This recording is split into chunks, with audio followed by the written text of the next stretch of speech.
hablar, tiene que poner. Sí, el otro cuadro. Sí. Ahí hablan.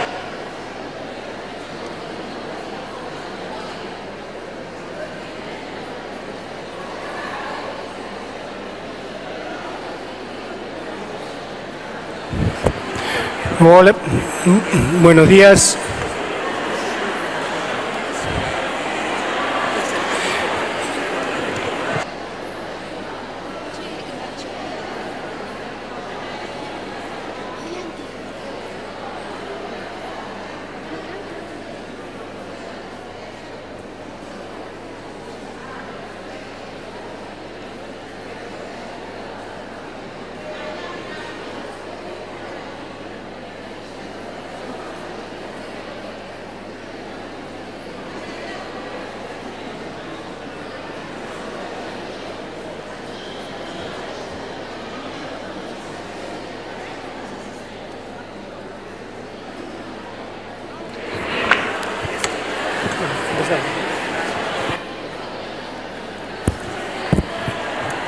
Hola, hola, buenos días. Bueno, para seguir en horario y dando curso a esta jornada, vamos a comenzar con esta sesión. Ante todo, yo quería manifestar el enorme agradecimiento a los organizadores de este evento, particularmente a las autoridades de la Academia Nacional de Medicina, que una vez más han dado lugar a que los cuidados paliativos pudiéramos reunirnos en esta casa, y particularmente también al doctor Gustavo de Simone, quien una vez más ha elaborado un programa brillante en relación a esto. Gracias, Gustavo. A continuación, en realidad, yo voy a dar lugar a la presentación a la secretaria de esta mesa, que es quien va a conducir un poco la actividad, la doctora Ruth Kiman, que está sentada a mi lado. La doctora Kiman es jefe del Servicio de Cuidados Paliativos del Hospital Alejandro Posadas en el Gran Buenos Aires. Es docente de la carrera de Medicina y miembro de Pallium Latinoamérica. Ruth. Bueno, muchas gracias, buenos días. Muchas gracias a los organizadores por la invitación. Y yo quería comenzar con una pequeña introducción leyendo el pensamiento de un paliativista pediátrico en un foro de discusión de cuidados paliativos pediátricos, que es el doctor Richard Henry. Y dice lo siguiente: curiosamente, cuando Cicely Saunders comenzó el desarrollo de los cuidados paliativos en los adultos, quizás esperaba que ellos se convirtieran en una fuerte influencia en la medicina clínica general, dando lugar a un cambio de cultura que haría una especialidad independiente y necesaria. En la práctica no ha sucedido. No ha habido sin duda una cultura que se modificó, pero el resultado ha sido una mayor demanda de atención especializada de cuidados paliativos y no menos. La mesa de actualización que nos compete en este momento presenta de alguna manera el core de la especialidad, que es el cuidado de los últimos días de vida. De alguna manera, para ello, debemos estar basados en buenas prácticas clínicas, en un uso prudente que ya ha sido mencionado en la conferencia anterior del doctor Bruera, por ejemplo, en temas de sedación paliativa. La aplicación responsable de estos conocimientos implica la credibilidad de los profesionales, de los equipos y de la especialidad de la medicina de los cuidados paliativos en sí misma. Lo que exige un desafío para nosotros entre lo que es una intervención técnica con un enfoque humanístico. Para esta actualización, para esta segunda parte, se ha invitado a un panel de expertos en el tema. La primera expositora que va a exponer sobre Liverpool Care Pathway, una herramienta para mejorar la calidad de la tarea, es la doctora Vilma Tripodoro. La doctora Vilma Tripodoro es médica especialista en medicina interna, con especialización en medicina paliativa, pertenece al staff de Pallium, es miembro de su comisión directiva, jefa del Departamento de Cuidados Paliativos e Internación Domiciliaria del Instituto de Investigaciones Alfredo Alanari, fue secretaria científica de nuestra asociación, la Asociación de Medicina y Cuidados Paliativos, su presidenta, y durante el curso de su presidencia le tocó presidir también el Congreso Latinoamericano. Ha sido ponente en numerosos congresos, actividades científicas y particularmente se destaca la traducción, adaptación cultural e implementación en Argentina del Liverpool Care Pathway para el cuidado integral de los pacientes en los últimos días de vida. Además, presenta en su haber publicaciones científicas premiadas y también en revistas no especializadas para la divulgación popular de los cuidados paliativos. Vilma.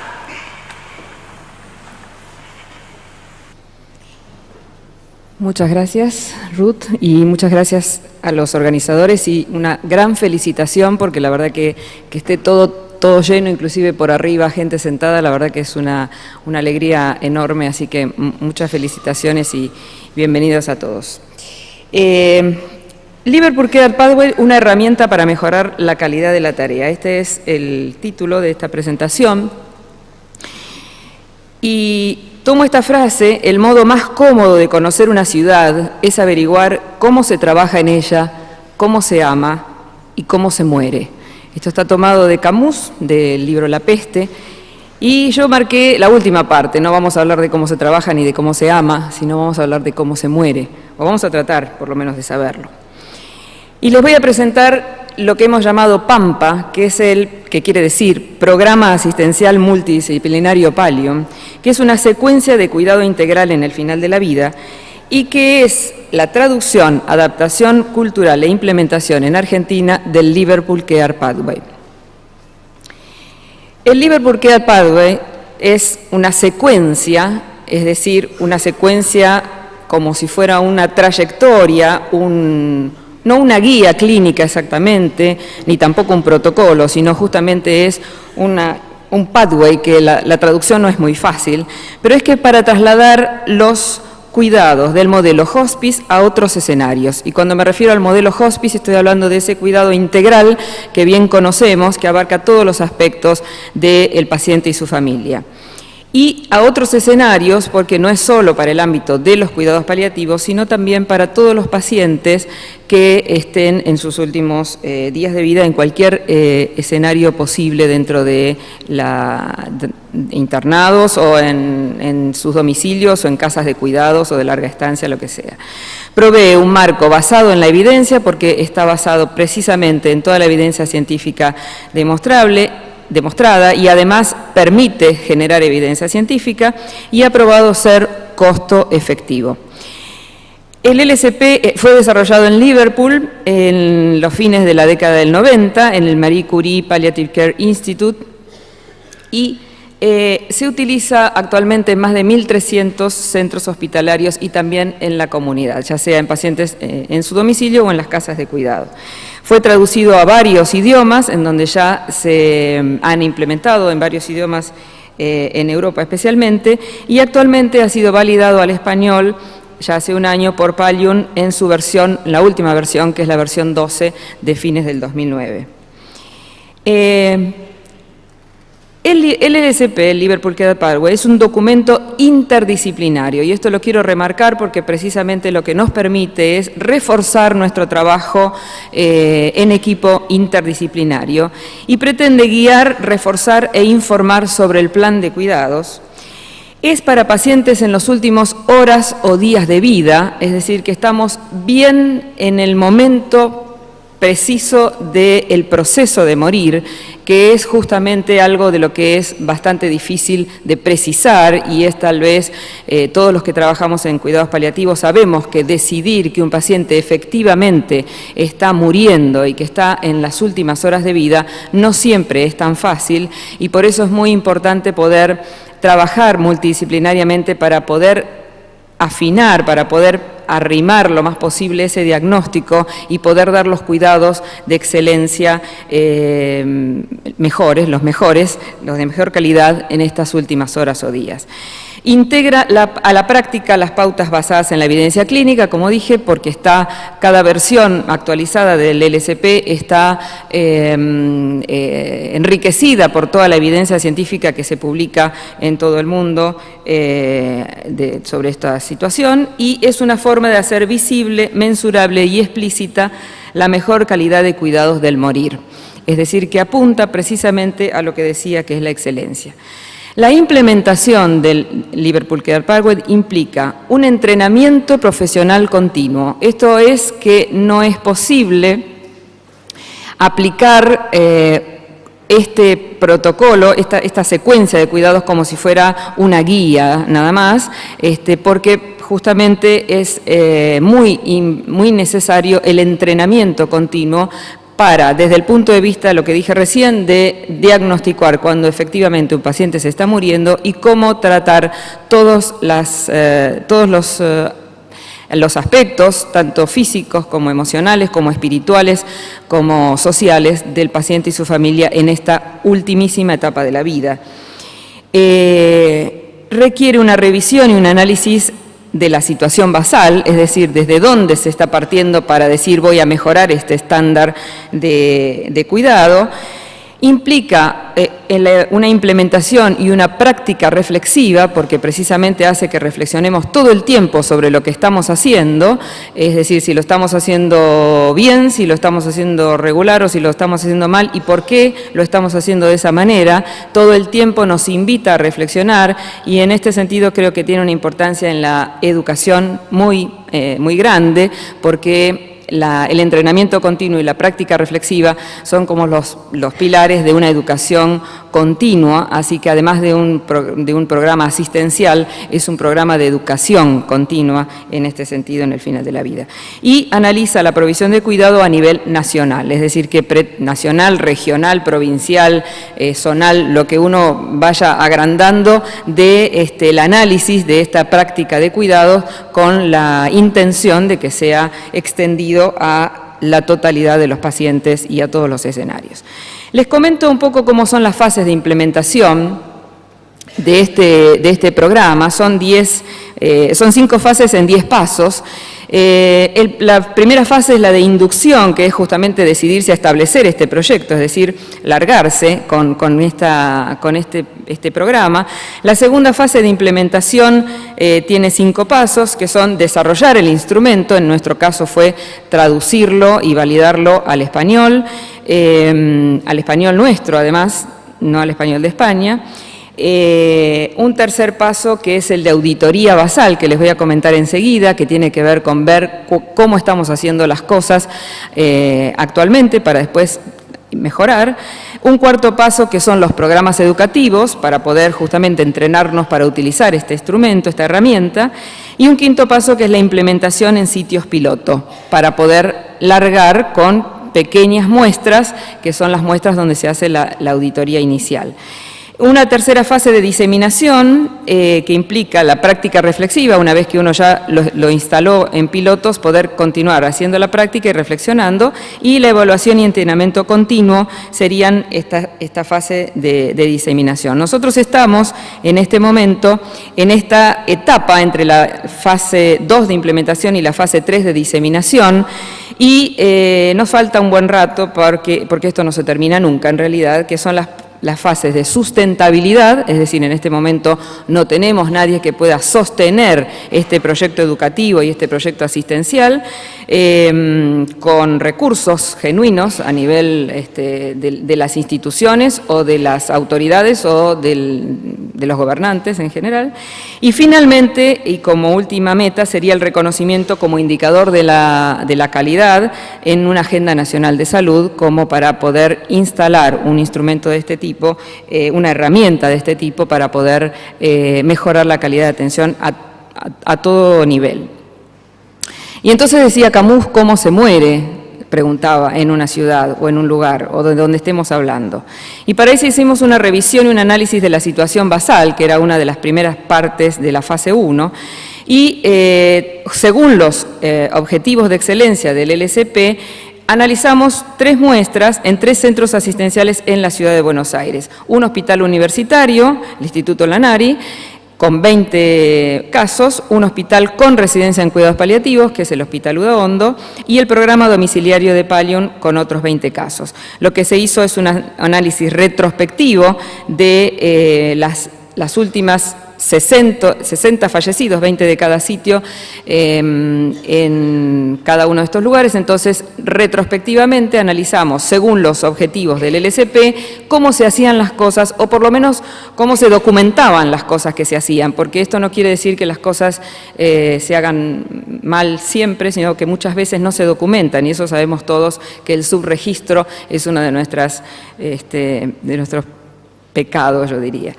Este trabajo fue premiado en las jornadas del Instituto Rojo el año pasado, para nuestra sorpresa, porque en un instituto de oncología donde se trabaja mucho con los avances de la investigación en oncología básica y clínica, que se haya premiado segundo premio este trabajo nos llenó de mucho entusiasmo.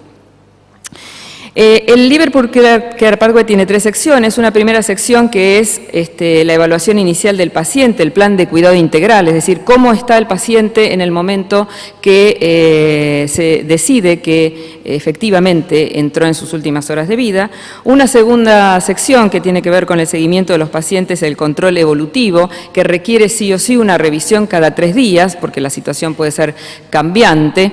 Y puede haber alguna causa reversible o alguna persona que no esté de acuerdo con continuar con este plan de cuidados, y entonces es una imperiosa necesidad la de revisar cada 3 días. Y una última sección que es la del cuidado post-mortem, tanto sea de la situación del cuerpo propiamente, como de lo legal que tiene que ver con los certificados y con todas las cuestiones reglamentarias, y también con el acompañamiento a la familia y la instrucción de lo que significa el duelo y de cómo pedir ayuda en este sentido si es que es necesario. Los 18 objetivos del LSP para el cuidado del paciente y la familia, en la versión 11, que es la que utilizamos para hacer este audit, tiene entonces de los 18 objetivos, los 3 primeros que tienen que ver con medicación, confort y estado actual del paciente muriente, y ahí es donde se revisa todo lo que sobra y todo lo que falta, donde se dan sobra me refiero a prácticas que sobren, que no son necesarias o que son fútiles, la medicación que no sea necesaria, las extracciones de sangre que puedan realizarse, o controles de signos vitales que no sean imprescindibles. También la indicación de medicación y la prescripción bien clara de medicación anticipada para los síntomas prevalentes, que son ya, digamos, demostrados que existen en las últimas horas de vida, entonces dejar anticipadamente la medicación. Los objetivos del 4 al 9 son sobre aspectos psicológicos, religiosos, espirituales y de comunicación, tanto del paciente como con la familia o cuidadores, aunque no sea familiares.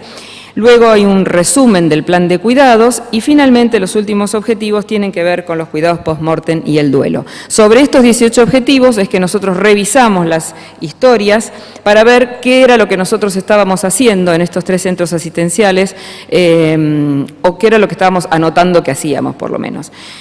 Este cuadro colorido, quiero que se detengan en ver los verdes y los rojos, básicamente, porque los verdes implican, de estos primeros 11 objetivos, que son la evaluación inicial y el plan de cuidado integral, todo lo que se hace. Los verdes, todo lo que sí se hace, todo lo que sí se registra de estos objetivos de excelencia.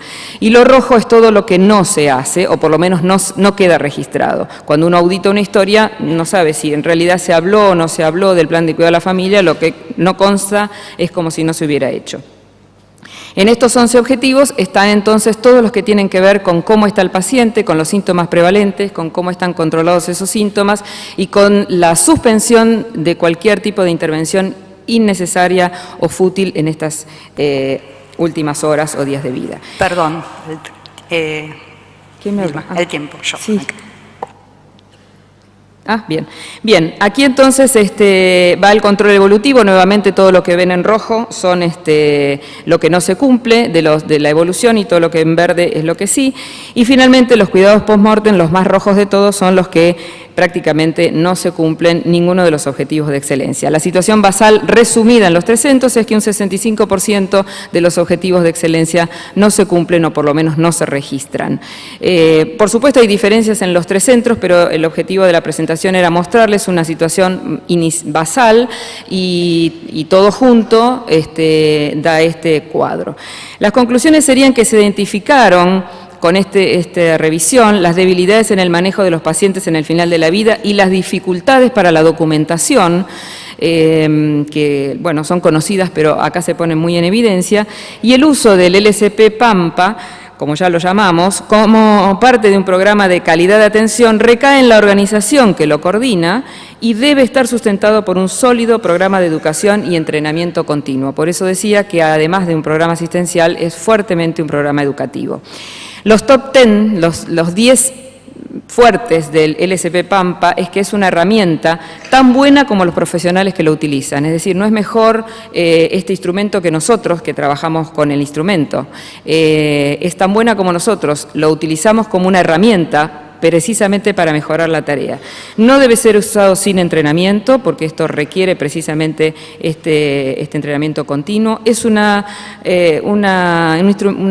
herramienta que se basa en la comunicación, que es la clave del éxito, tanto con el paciente, con la familia, entre los profesionales, entre los médicos otros profesionales referentes del paciente. No acelera ni pospone la muerte, como los principios de los cuidados paliativos. Se sostienen las decisiones de un equipo multidisciplinario y esto es muy firme en su implementación. No recomienda el uso de la sedación continua profunda, es decir que, no, bueno, es eso, se utiliza la sedación cuando corresponderá y en los casos que corresponde, pero no recomienda en el sentido, la herramienta en sí. No impide la hidratación artificial, se evaluará en cada caso si eso es pertinente o no es pertinente, pero no lo impide de por sí. Se basa en la reevaluación continua, implica reflexión, auditoría, medición y aprendizaje y permite detenerse, pensar, evaluar y cambiar. Esto es lo que permite todo el tiempo esta herramienta, que es reflexionar sobre lo que se está haciendo y poder cambiar si eso es necesario. Nuestro desafío PAMPA, ya estoy terminando, es transferir el modelo de cuidado integral de calidad en el final de la vida en Argentina, ¿por qué no en Latinoamérica? Tal vez no en Brasil porque no está validado el portugués, pero sí en el resto de los países de habla hispana, incluyendo todos los escenarios posibles, como dije, cualquier lugar donde el paciente se encuentre en el final de su vida. Y si bien no está descripta una fase 0 en la implementación, voy a decir que una fase 0 es darse cuenta de la necesidad de comprometerse con un gran proyecto. Esto no implica empezar una cosita y terminarla, sino que no termina nunca. La calidad siempre se puede ir mejorando y siempre se puede ampliar. Imagínense de aquí a que lleguemos a una agenda nacional donde esto esté implementado, bueno, va a pasar bastante tiempo. Hay que identificar los lugares donde se va a implementar con los permisos y los comités de ética correspondientes para que esto sea realmente una cosa efectiva, y hay que registrarse, por supuesto, en el Marie Curie a través de Pallium, que forma parte actualmente del LSP International Reference Group, que somos algunos países que estamos dentro de este grupo. Me quedo con esta imagen, decía el título, una herramienta para mejorar la calidad de la tarea. Y les muestro estas herramientas, que son herramientas de carpintero. Mi abuelo era carpintero, entonces por eso las elegí, en donde lo que vemos son que están un poco gastadas, probablemente tengan esos cepillos la forma de la mano de la gente que los usa. En este caso, nuestra herramienta va a tener la forma de nosotros como equipo, y tal vez esas manos que utilizan y gastan estas herramientas, al usarlas, les queden los callos de la utilización, ¿no? Esos lugares donde raspa más, donde toca más, donde hay que hacer más fuerza. Y entonces creo que las herramientas son eso, ¿no? Algo que nos ayuda a mejorar una tarea, pero los que manejamos la herramienta somos los operadores, nosotros, los equipos. Nos van a dejar marcas y vamos a dejar marcas en las herramientas que seguramente van a servir para poder seguir mejorando. Nada más, gracias. Muchas gracias.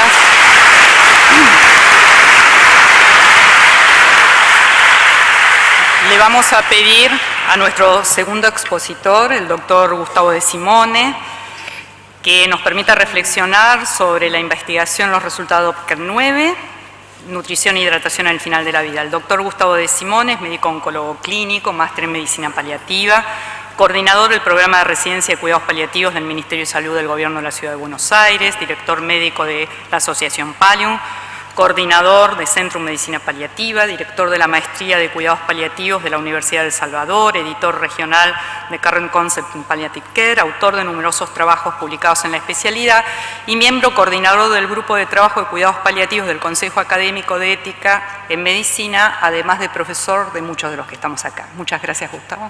Gracias, Ruth. Me dijo profesor y ya entonces tengo que seguir la advertencia de Eduardo, ¿no es cierto? Por las declarar, dudas. Sí, por las dudas del conflicto de intereses.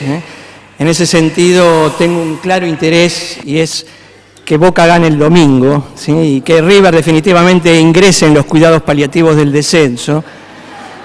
Y en ese sentido también tengo que recordarte, Eduardo, que ese viejo clásico que recordás de tu infancia y tu juventud en Rosario ya no es posible. Habría que ir a los sábados a buscarlo.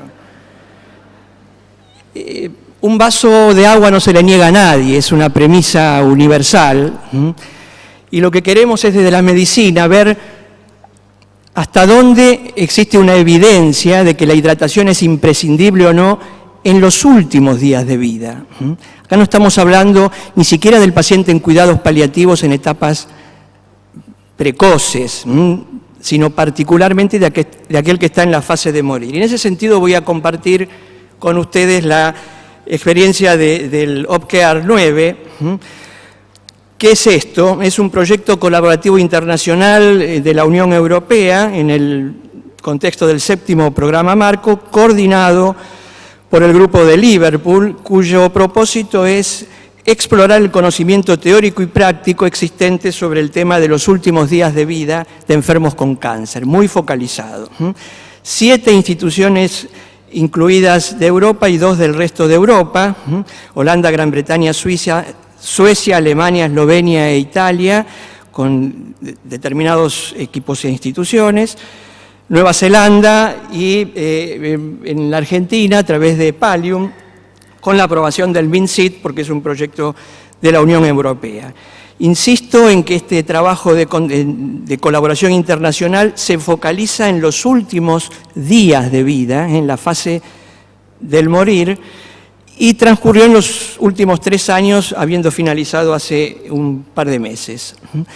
El método que se eligió fue, por un lado, la revisión bibliográfica, la revisión sistemática de la bibliografía sobre los temas que fueron consensuados como para hacer esa revisión, y el trabajo con método Delphi de opinión de expertos y focus group, complementando la revisión sistemática de la bibliografía. Hubo 5 ejes temáticos, pero el que nos focalizamos hoy es el de toma de decisiones en el final de la vida, que fue el eje coordinado por el grupo del Hospital Universitario de Rotterdam. Y en un primer paso era necesario de algún modo definir cuáles son las decisiones importantes en el final de la vida, entendiendo que una decisión en el final de la vida es aquella que involucra a una persona que está en los últimos días de vida y que tiene o puede tener un impacto significativo en la calidad, el lugar y o el tiempo de morir. Para la pregunta ¿cuáles decisiones considera que son importantes? 114 referentes de los 9 países, entre ellos varios de los que están presentes acá de distintos equipos, han mencionado más de 800 decisiones que fueron agrupadas en 11 categorías, de las cuales las 4 más votadas tenían que ver con no iniciar o suspender tratamientos, con el control de los síntomas, con la comunicación o con el lugar donde se produce la muerte. Dentro de la categoría más votada, que es la de no iniciar o suspender tratamientos, la hidratación artificial y la nutrición artificial resultaron los 2 temas más mencionados. Y dentro del control de síntomas, el tema de la sedación paliativa, que es el que también se va a abordar a posteriori. Por eso, inicialmente, de algún modo se llegó a un consenso multidisciplinario sobre la importancia de ciertas decisiones, la más mencionada, no iniciar o suspender un tratamiento, y fue tomada la hidratación y la nutrición artificial para focalizar la revisión sistemática de la literatura. Entonces, ¿qué se sabe hoy sobre la práctica y los efectos de la hidratación y de la nutrición? Primero, las publicaciones previas. Existe una revisión Cochrane de hace un par de años que concluía que no hay estudios suficientes de óptima calidad en cuanto a la hidratación en pacientes en cuidados paliativos. Un trabajo publicado por Eduardo, que mencionó también él en su ponencia esta mañana, demostraba que la hidratación artificial mejora la sedación y las mioclonías en pacientes deshidratados, aunque los pacientes no percibían un beneficio con respecto a los no hidratados. Hay un trabajo en curso que seguramente Eduardo va a presentar, no sé si en ASCO o lo está en vías de publicación, sobre un trabajo que todos estamos esperando, ¿no es cierto?, un ensayo randomizado controlado de la hidratación parenteral en pacientes con cáncer avanzado, no específicamente en últimos días de vida, pero sí en la fase de cuidados paliativos. Conclusiones de otras investigaciones relacionadas acerca de la nutrición en otros contextos. Bueno, una revisión Cochrane actualizada este año informa que no hay evidencia que la alimentación enteral beneficie a los pacientes con demencia en la fase terminal, y con respecto a pacientes con enfermedad de la neurona motora, hay una tendencia al beneficio de la nutrición artificial, pero que no termina hasta el momento de reunir todos los requisitos de una evidencia fuerte. ¿Qué pasa a partir del OPCARE? Se revisaron inicialmente, se eligieron casi 3.000 títulos para incluir en esta revisión sistemática. Finalmente filtraron las diferentes instancias 11 trabajos, que son aquellos que incluían prácticas y efectos de la hidratación y de la nutrición en pacientes con cáncer en los últimos días de vida. Intentando responder 3 preguntas. ¿Cuán frecuente se utiliza la hidratación y la nutrición en los últimos días de vida? Existen 4 trabajos publicados, solo 2 son prospectivos, todos en el contexto de hospital, que informan que entre el 3 y el 50% de los pacientes con cáncer en los últimos días de vida reciben nutrición artificial. Es más frecuente esta práctica en salas generales que en las unidades de cuidados paliativos. Con respecto a la hidratación artificial, existen 7 trabajos, de los cuales 3 son prospectivos, 5 de ellos en hospital, 1 en hospital y domicilio y 1 en hospice. Entre 10 y 88% de los pacientes reciben hidratación artificial, más frecuentemente en el hospital que en el hospice, y con respecto al hospital, también lo mencionó Eduardo antes, mayor volumen de hidratación en las salas de agudo que en las unidades de cuidados paliativos. Esta es la descripción de los trabajos, que son mayoritariamente trabajos provenientes de Asia. Con respecto a cuál es el efecto sobre la calidad de vida, no hay ningún trabajo focalizado exclusivamente en la nutrición artificial en los últimos días de vida en cáncer, porque es algo de algún modo ya consensuado como fútil en la inmensa mayoría de los casos, pero sí un trabajo focalizado en nutrición e hidratación, no solo nutrición, con 196 pacientes, un estudio prospectivo, que demuestra que concluye que en el 75% de esos pacientes no había cambios en su confort y solo en un 18% se refería a mayor confort. Con respecto a los efectos de la hidratación artificial, 5 trabajos, de los cuales 4 son prospectivos y de ellos 1 randomizado, con la característica de que uno de ellos es el autor es Eduardo Obrera y el otro es realizado también por autores argentinos del Instituto Roffo. Está Álvaro acá y también participó como autor principal el doctor Cerchietti. 4 en hospital, de esos 5 trabajos, 1 en hospital y domicilio, y hasta el momento la revisión demuestra que hay un efecto beneficioso de la hidratación para corregir la náusea crónica y la deshidratación física, y parece haber un efecto negativo con respecto a la ascitis y a las secreciones intestinales, y no parece haber un claro efecto en otros síntomas o situaciones clínicas. Con respecto a si proveer hidratación o nutrición acelera la muerte o prolonga la vida, existe un solo trabajo, con los requisitos que mencioné antes focalizados en los últimos días de vida, que concluye que proveer nutrición e hidratación artificial 48 horas antes de morir no influencia sobre la sobrevida de aquellos pacientes que no la reciben. De algún modo, las conclusiones de esta revisión sistemática que fueron publicadas hace ya unos meses en el Annals of Oncology, es que los beneficios de proveer hidratación y nutrición artificial en los últimos días de vida, y particularmente en enfermos con cáncer, son limitados sin superar claramente la carga que esa práctica implica. Sin embargo, en algunos pacientes pueden lograrse algunos efectos beneficiosos de la hidratación sobre síntomas específicos.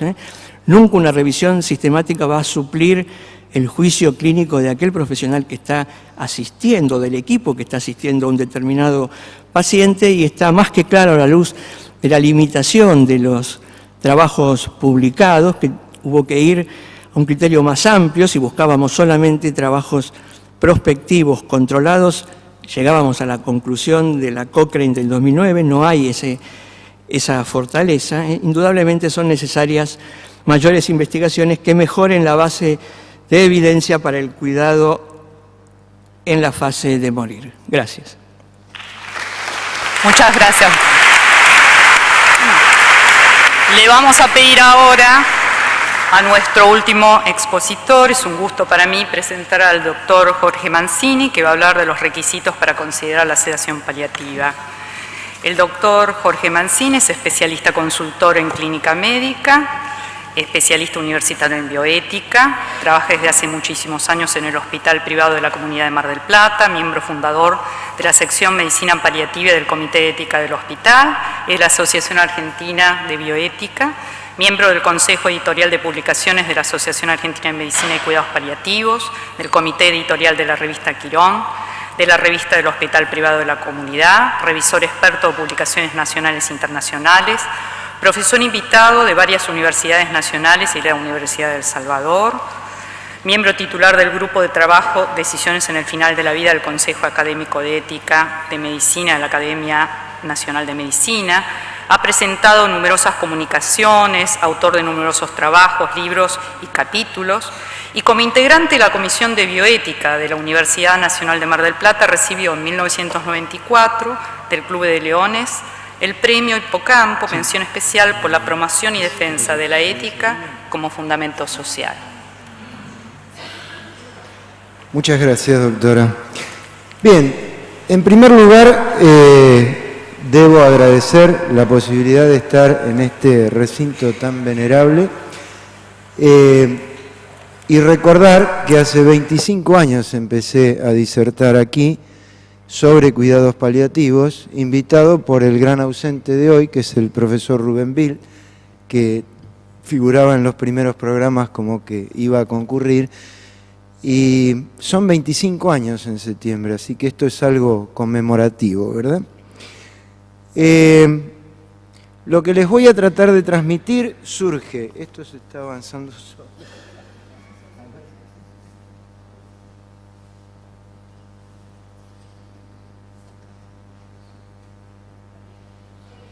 Está bien que yo sea rigurosa con el tiempo, pero... No,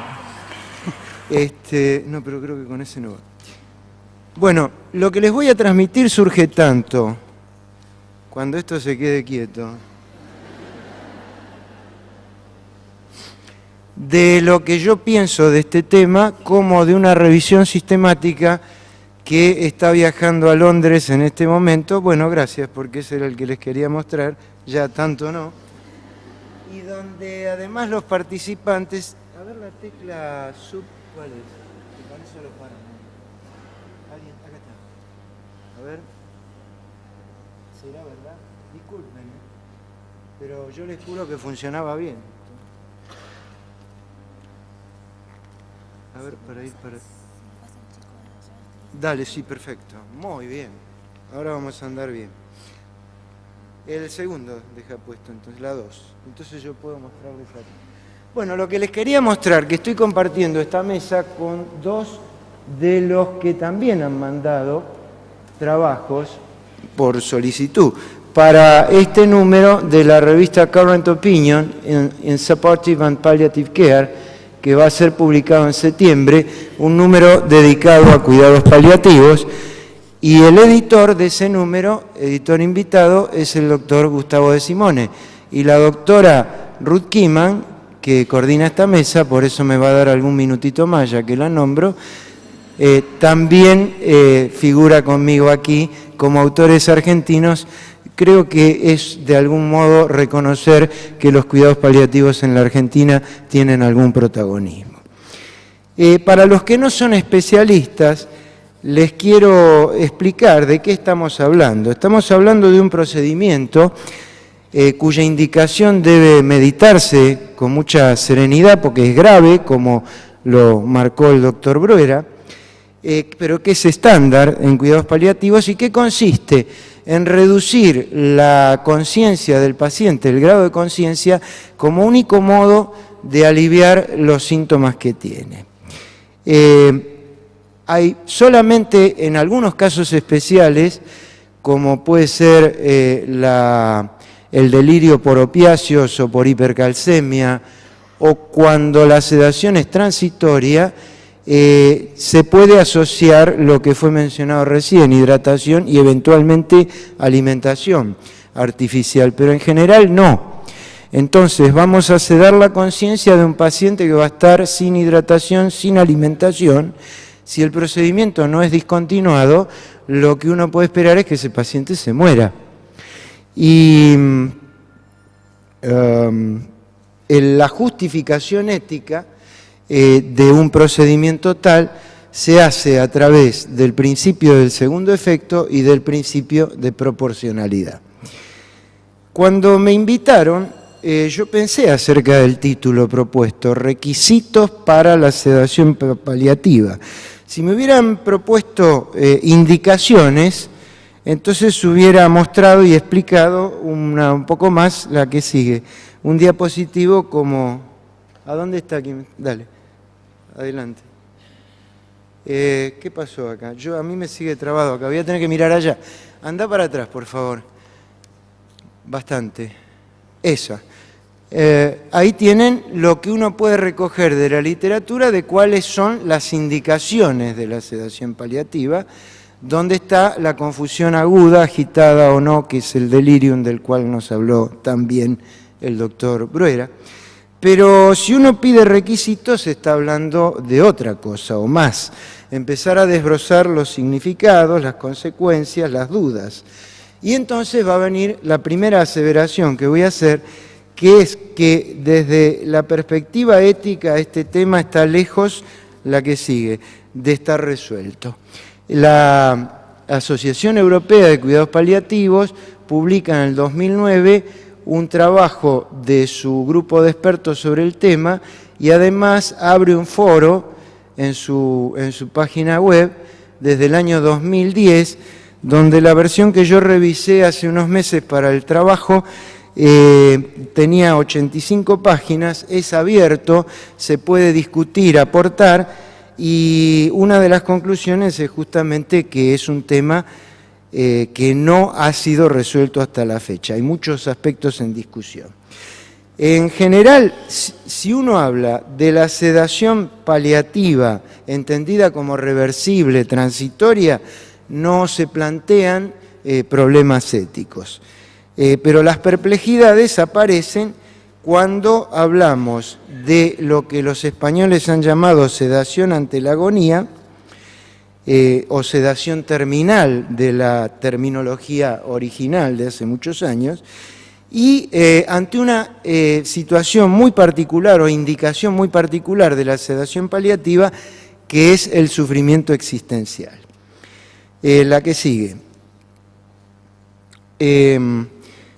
Ante la disyuntiva de aplicar una sedación en la agonía, tanto la Asociación Europea como el Consejo General de Colegios Oficiales de Médicos de España, que tiene un statement publicado en el 2009 sobre este tema, ahí le pusieron ese nombre, Ética de la sedación en la agonía, y que fue recogido por un foro interdisciplinario rioplatense, uruguayo, argentino, que se llevó a cabo hace un año, el 5 de mayo del 2010, exigen dos cosas por lo menos que uno podría llamar requisitos, que el sufrimiento sea intratable y insoportable, es decir, que el síntoma que tiene el paciente sea intratable y que le genere un sufrimiento insoportable.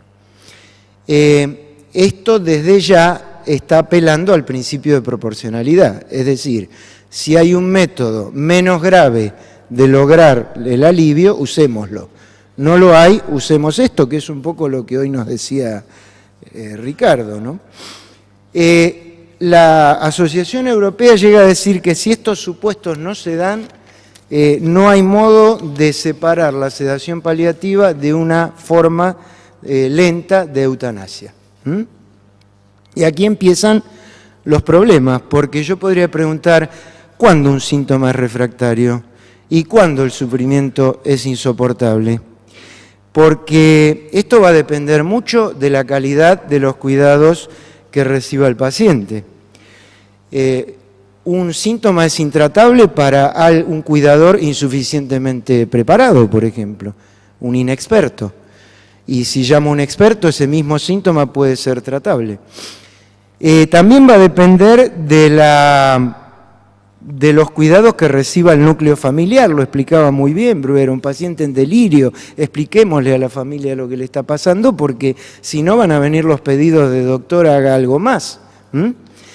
Y también la contención que se le dé al equipo tratante, porque tratar estos pacientes, y en esto hizo mucho hincapié Nora Cullen hoy, es muy desgastante para el equipo tratante, entonces también la contención.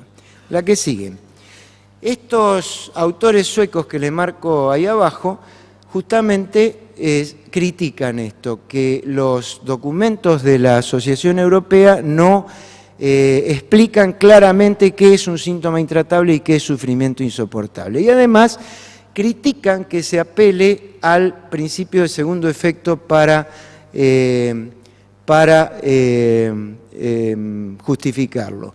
Porque lo que dicen es que el segundo efecto es aplicable si la muerte es permitida, es decir, si la muerte puede venir o no.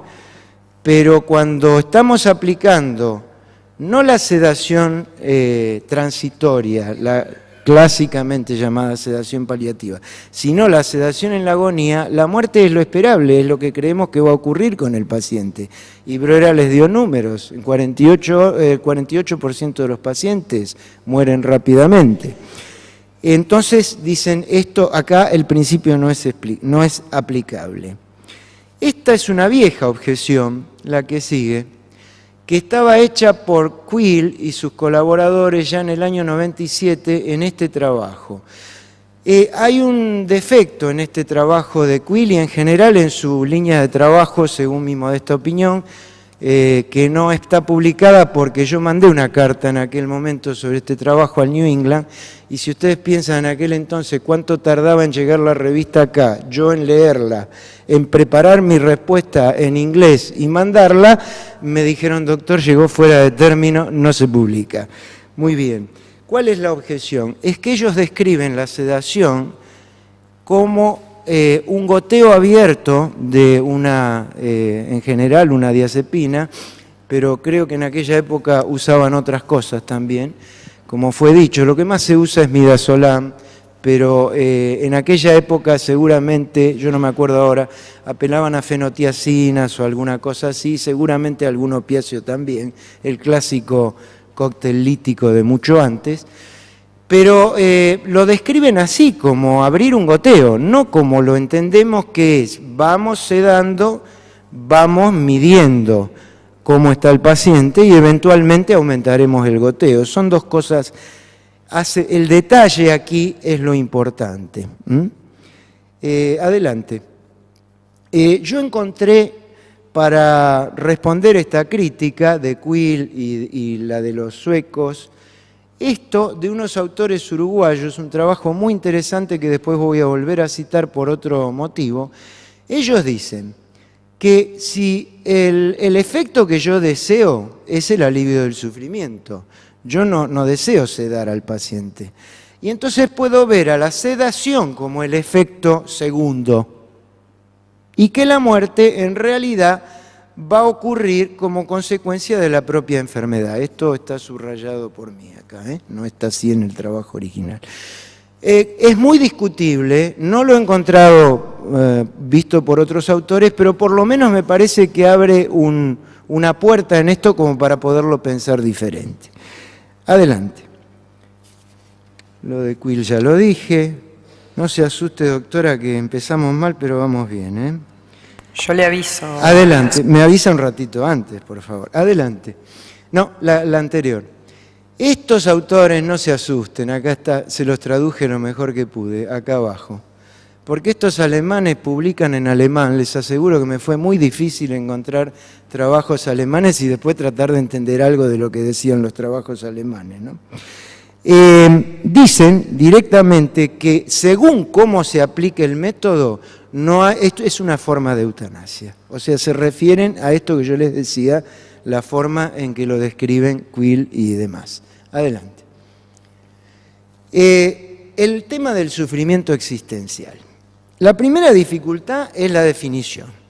Yo no encontré, y en el trabajo este que les estoy mencionando que mandé, lo miraba ayer, creo que pongo 10 citas sobre el tema los últimos 18 meses, o sea, algo he leído, pero no encontré una definición que me satisfaga. Y se me ocurre y se me ocurre a mí y a otros también, que se puede asimilar, si uno parte del concepto de dolor total de Cecil y Saunders, a lo que siempre hemos entendido como sufrimiento espiritual. Y ahí tienen preguntas que las han visto en varios de las presentaciones anteriores referidas a espiritualidad, ¿verdad? Digamos que cuando uno habla de sufrimiento existencial está hablando de un paciente para el cual la vida se convirtió en un síntoma intratable o en un sufrimiento insoportable. El hecho de seguir vivo. Yo por lo menos lo he podido entender de esta manera. Pero otra vez volvemos a que, dadas las limitaciones que hay para poder brindar cuidados paliativos de excelencia, que siempre lo hemos visto y las hay acá y las hay en todo el mundo, pero tenemos datos de acá que se los ha mostrado la doctora Tripodoro recién, uno diría, ¿están realmente los protagonistas, o sea, siempre el paciente, los cuidadores, la familia, suficientemente contenidos? ¿No habrá algo que pueda darle un sentido a esa vida, que pueda aliviarle al paciente esa ideación, que en el fondo es una ideación suicida si uno la mira, ¿no?